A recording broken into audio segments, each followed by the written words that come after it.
Allahu Akbar, Allahu Akbar, Allahu Akbar, Allahu Akbar, Allahu Akbar, Allahu Akbar, Allahu Akbar, Allahu Akbar.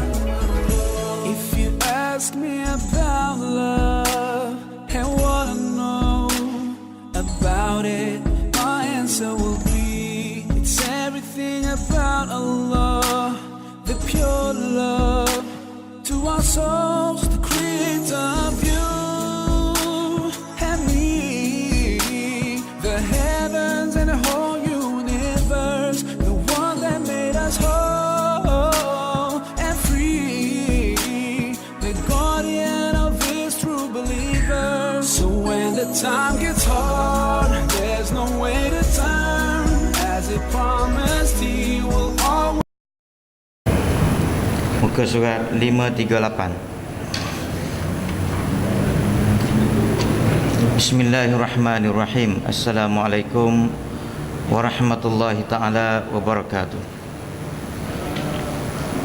Bab baru pelacuran ataupun zina.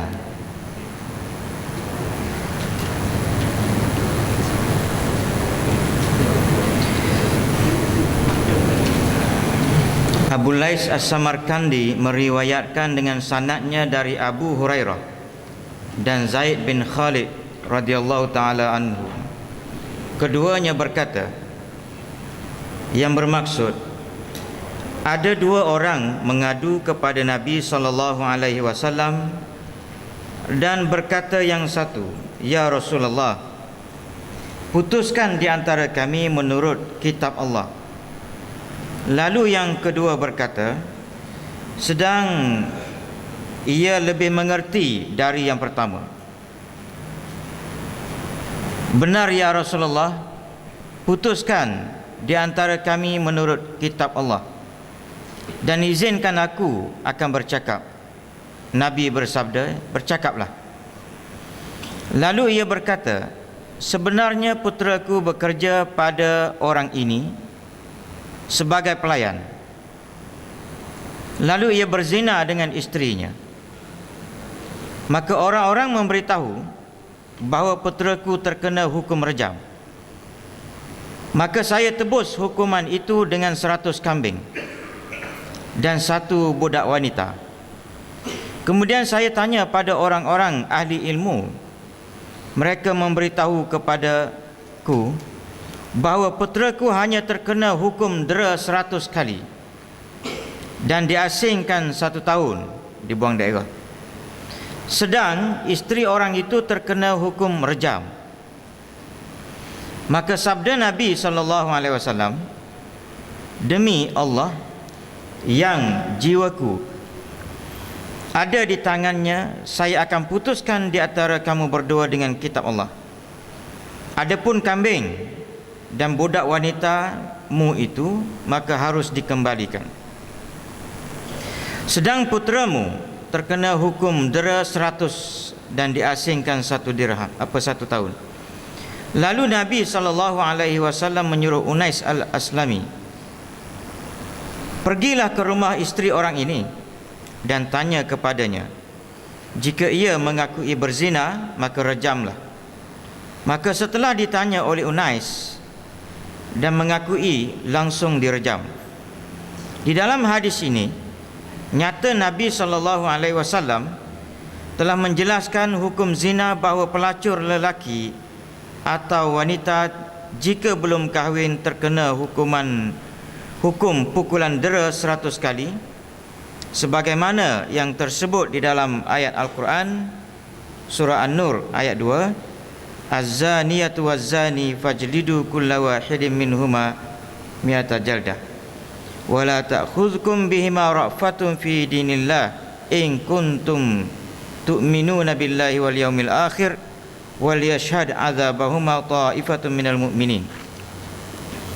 Perempuan yang berzina dan laki yang berzina, hendaklah kamu sebat tiap-tiap seorang dari keduanya 100 kali sebat. Dan janganlah kamu dipengaruhi oleh perasaan belas kasihan terhadap keduanya dalam menjalankan hukum Allah.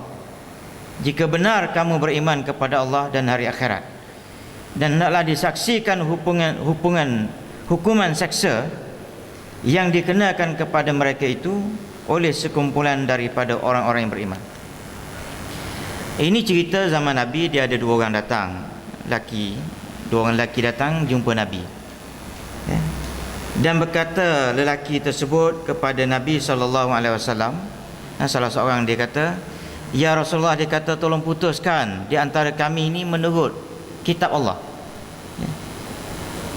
Dan yang seorang lagi pula kata, kalau boleh saya nak terangkan. Nabi kata silakan, ya. Maka diterangkan kepada Nabi, dia kata aku ni ada anak lelaki seorang, ya. Dia ni bekerja dengan satu orang pelayan, ya, satu orang tokek lah, ya. Lalu dia berzina dengan isteri tokek. Jadi dia kata, saya dah jumpa dengan orang-orang ahli ilmu dan dengar cerita daripada para ulama, katanya kalau dah berlaku gitu kena sebat 100 kali dan buang daerah setahun, ya. Dan saya pun sebelum daripada itu, sebelum jumpa para ulama ke apa benda tu, saya telah pun menebus kesalahan anak saya tu dengan sedekah 100 ekor kambing, dan juga saya bebaskan satu orang budak perempuan, ya. Tapi bila dengar cerita, kata lain pula, hak saya buat tu tak apa kena, ya. Tak betul.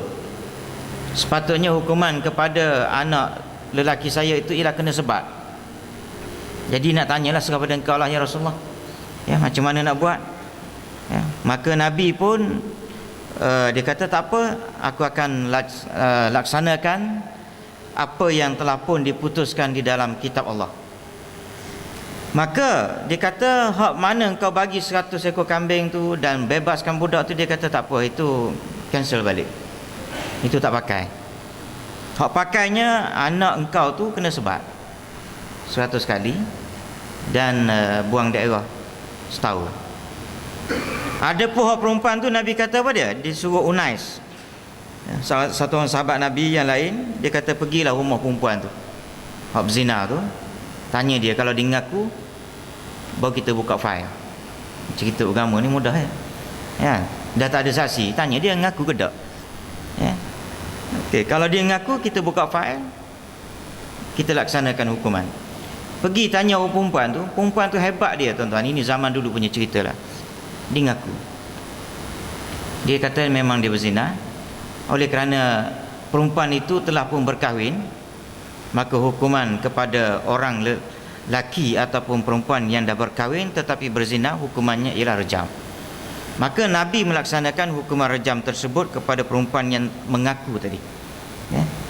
Jadi inilah dia kehebatan zaman dulu lah, bila berada dalam satu environment, satu bi'ah, satu suasana orang panggil yang terdidik dengan agama, ya. Boleh ayah ni boleh mari jumpa Nabi, dia tahu dah risiko anak dia ni, ya. Dia tahu dah kalau pergi jumpa Nabi kena sebat. Sebab pula, cuma sebab ni tuan-tuan, saya duk tengok dalam video YouTube, ya. Cara menyebat orang ni, Allah Rabbi, tak kena lalu dengan cara Islam, tak kena. Tuan-tuan cuba tengok, buka YouTube, ya. Buka YouTube, minta cucu, kalau tak reti buka pun minta cucu, cari gambar orang kena sebat dalam penjara, ya.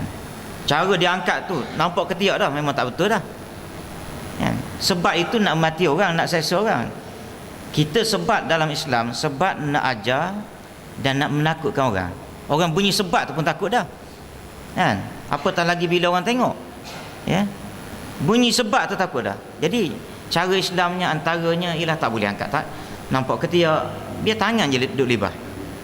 Setara mana sangat tuan-tuan kalau tangan tu libas, tak sakit lah orang panggil, tetapi tidak sampai, saya tengok tu 3 kali ke 4 kali dah pecah dah punggung. Sebat lagi kena ke 10 kali, punggung dah pecah dah, nampak punggung. Islam tak sampai peringkat tu, Ini yang orang nak kembali kepada kata orang hukuman Islam ni, yang kata hudud kau benda ni.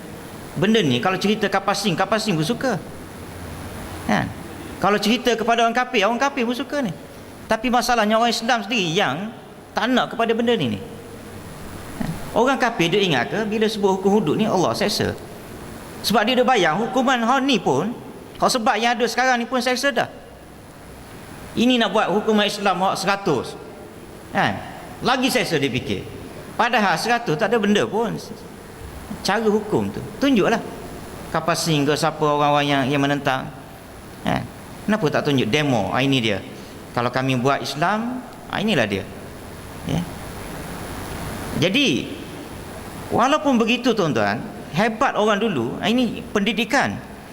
Anak dia buat silap, dia boleh pergi jumpa Nabi. Ya. Jumpa Nabi, serah pada engkau lah ya Rasulullah. Kan? Nabi kata kena sebab lah. Tak apa, jalan. Hak perempuan tu lagu mana nak buat? Saksi tak ada ni. Kalau nak saksi pakai lelaki tu, budak lelaki yang berzina dengan dia, nak pakai saksi tu baru seorang. Saksi berzina kena 4. Ya? Maka tak cukup 3. Tak ada cara lain, jumpa si pelaku. Ya, tanya dia ada buat ke tak? Boleh mengaku tuan-tuan. Bila mengaku je maknanya mati. Bila mengaku berzina mati jawapan dia kalau dah berkahwin. Tapi ini kekuatan, kehebatan yang orang panggil tak nampak. Hukuman hudud dan juga pendidikan Islam.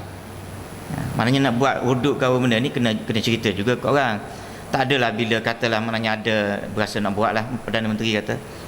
Kan, bila nak buat je, tu buat, tak boleh juga. Kena bagi kesedaran agama, TV kena memainkan peranan surat khabar. Kan, utusan ke berita harian tu, benda-benda yang kau marut tu buang, cerita kebaikan. Ya, TV3 ke cerita kebaikan, cerita bagi pendidikan setahun 2 3 dah orang faham. Tapi buat lagi kerja yang tak elok tu baru jalan. Kan? Protection, apa ni yang orang panggil benteng, benteng untuk orang buat maksiat zina tu kena ada, kena wujudkan. Cegahan, prevention apa semua sekali kena ada juga. Apa dia? Pertama sekali, tentunya mudahkan perkahwinan. Kerajaan kena isytiharkan, standardkan dia punya mas kahwin ke, itu permudahkan. Tapi kalau yang ada sekarang ni payah nak buat hudud, wasaklah tuan-tuan masyarakat. Ya, sementara nak menunggu kahwin bertunang setahun dah, nak menunggu kahwin tu setahun lagi. Daripada bertunang ke kahwin setahun. Sementara nak menunggu tu jumpa sebab tunang. Kan? Bagilah alasan nak pergi beli barang, nak beli cincin. Ya? Mak ayah pun bagi. Lepas tu berzina. Duk mikir setahun lagi ni. Bila dah berzina, carilah apa-apa yang boleh mencegah kehamilan. Ya. Jadi benda ni semua ni kena hapuskan dulu ni. Ya. Bukan maknanya nak buat hudud ni buat terus dah. Benda ni benda-benda yang menyebabkan orang buat buat kerja zina ke apa benda tu kena buang dulu. Ya. Kemudian bagi kesedaran. Segala-galanya okey, cuma cantik. Kahwin mudah. Kan? Lepas tu pula didikan agama dah bagi dalam TV apa semua. Adalah seorang dua yang kena tunjuk sikit supaya takut. Tiba-tiba berlaku lagi, jalan. Jalan. Siap dengan demo tunjuk dalam TV. Inilah yang akan berlaku sekiranya berlaku kesalahan zina, minum arak dan sebagainya. Nak suruh orang takut, tapi tak takut juga, jalan. Jadi itu dia. Jadi sebab itu di zaman Nabi dulu benda ni indah. Dan bukan bermakna nak buat hudud itu kira nak potong tangan orang je. Tak ada. Itu yang ditanam oleh orang Melayu. Ulama kita pun macam tu juga. Bila ada pemimpin bercakap tu, dia tak ada pula maknanya nak cover balik, nak betul balik apa yang dicakap oleh pemimpinan. Diterima terus, masyarakat pun ada fikir Allah jahatnya, zalimnya undang-undang Islam. Tapi kalau kita tengok pada zaman Nabi, bukan nak menyeksa orang, tapi nak didik orang, nak jaga orang supaya jangan berlaku benda-benda yang mana benda tu memang kita tak berkenan. Ke ada di kalangan mak ayah kita ni suka anak kita dirogol ataupun dizinai oleh orang? Tak ada. Isteri kita dizinai oleh orang, ada yang suka? Tak ada. Mak kita, semuanya kita tak berkenan. Kenapa kita tak berkenan pula dengan satu hukuman yang boleh menyebabkan orang tak kacau anak, bini, kakak kita, mak saudara kita, mak kita? Itu je soalan dia. Jadi kalau kita dah faham benda ni semua, insya-Allah maknanya tak ada alasan, tak ada sebab untuk kita tidak mahu menerima pakai perundangan Islam. Ya, wallahu alam. Dan insya-Allah besok saya ada satu soalan semalam. Tapi saya akan terangkan pagi besok. Macam mana kalau berlaku perzinaan, lepas berzina tu baru kelang kabut nak kahwin. Kan, bila kahwin tu ialah masa kahwin tu mengandung dah. Ya, bila mengandung, soalan pertama, boleh ke tak dibankan budak lelaki ke perempuan ke? Budak perempuan lah kita cerita. Bolehkah budak perempuan itu dibankan kepada lelaki yang telah menzinai dia tapi dah berkahwin dengan ibunya? Yang kedua, boleh tak terima harta pusaka? Dia banyak benda tu berkait. Bin satu, boleh tak terima harta pusaka? Yang ketiga, kalau anak perempuan, lahir anak perempuan, boleh tak ayah yang menzinai mak dia tu, kan, sebelum jadi anak tu, sebelum jadi dia dalam perut tu, dipanggil satu perhubungan tidak sah. Lahir pula anak perempuan, boleh ke tak jadi wali? Katakan berlaku kes, disembunyikan kes ini daripada pengetahuan orang awam, maka dia jadi wali. Tapi akhir sekali bila dia dengar mari ngaji, ada ustaz kata ke ulama kata tak boleh jadi wali.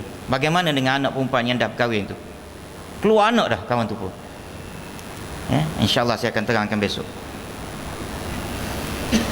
Bismillahirrahmanirrahim. Alhamdulillahirabbil alamin. Wassalatu wassalamu ala asyrafil anbiya.